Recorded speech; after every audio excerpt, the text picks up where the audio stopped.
Photo घेऊया घेऊ ना वर्ष प्राथमिक शाळा बारडगाव सुद्रीक या शाळेमध्ये बाल आरोग्य बाजाराचे मेळाव्याचे आयोजन करण्यात आलेले होते।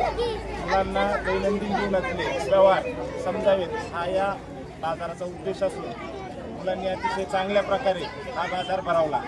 त्यांना दैनंदिन जीवनात व्यवहार कशा प्रकारे करावेत, व्यवहार करता यावेत यासाठी या बाजाराचं आम्ही आयोजन केलेलं होतं। मुलांनी अतिशय तसेच पालकांनी सुद्धा अतिशय चांगल्या पद्धतीचा रिस्पॉन्स आम्हाला या बाजारासाठी दिला।